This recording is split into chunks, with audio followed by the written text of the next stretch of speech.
जब उसने देखा कि उसका प्यारा भाई गुंडों से पिट रहा है, उसका खून खोल गया, आंखों में आग थी और कदम जमीन तोड़ते चल रहे थे। शेरनी की तरह दहाड़ी, जिसने भी मेरे भाई को हाथ लगाया उसे जिंदा गाड़ दूंगी। और फिर बिना सोचे पास रखा 200 किलो का पत्थर उठाया और ऐसा दे मारा कि गुंडा दीवार से टकराकर बेहोश हो गया। अब सवाल ये है, जिस घर में लड़कियों को मार्शल आर्ट सिखाना मना था, उस लड़की में इतनी ताकत आई कहां से? पूरी कहानी जानिए इस वीडियो में। वीडियो को लाइक और शेयर जरूर करें। असल में ये ताकत किसी चमत्कार की देन नहीं थी, बल्कि सालों की छुपी हुई मेहनत का नतीजा थी। उस परिवार में जहां लड़कियों को मार्शल आर्ट सीखने की सख्त मनाही थी, वहीं दो बहनें हर रात अपने बड़े भाई को छुपकर अभ्यास करते हुए देखा करती। उन्होंने परिवार की हर तकनीक को आंखों से चुपचाप सीखा, एक एक मूव याद किया और फिर एक दूसरे के साथ अभ्यास करती रही। वक्त के साथ दोनों बहनें इतनी निपुण हो गईं कि उनके भीतर की क्षमता परिवार के पुरुषों से भी कहीं ज्यादा गहरी और शक्तिशाली थी। एक दिन जब बड़े भाई ने सबके सामने एक हाथ से पत्थर के स्तंभ को हिला दिया और चाचा ने उसे अद्भुत ताकत का उदाहरण बताया, तभी दोनों बहनें मौका पाकर वहां आ पहुंची। बड़ी बहन ने पत्थर को मारने की कोशिश की, लेकिन वह जरा भी नहीं हिला। छोटी बहन को यकीन नहीं हुआ कि ये वही पत्थर है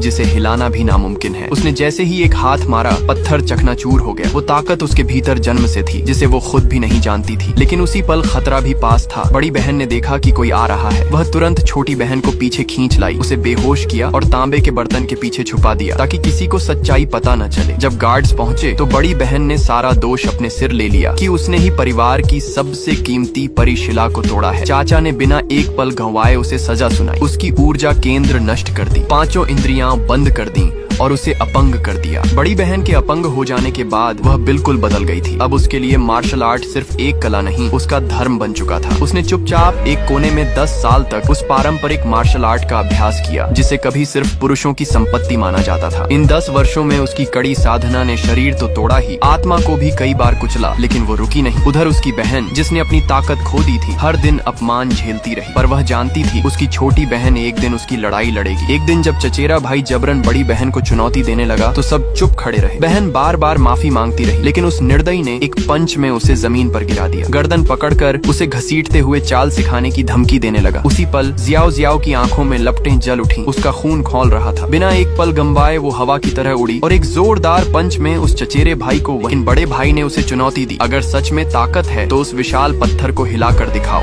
जियाओ ने थोड़ी हैरानी से उस पत्थर की तरफ देखा। भाई मुस्कुराया, अगर तुम इसे हरा सको तो पूरे युन शहर में तुम्हें कोई नहीं रोक सकता। जियाओ ने मुस्कुराते हुए कहा, अगर मैं इसे तोड़ दूं तो फिर कोई मुझे रोकेगा नहीं। जियाओ ने पूरी ताकत से एक हाथ से पत्थर पर वार किया, लेकिन पत्थर टस से मस नहीं हुआ। भाई ने कहा, तू ताकतवर है, लेकिन लड़कियां शरीर से कमजोर होती हैं। ये मार्शल आर्ट्स की दुनिया तुम्हारे बस की नहीं। वे सब चले गए, लेकिन कुछ ही पलों बाद वो पत्थर बीच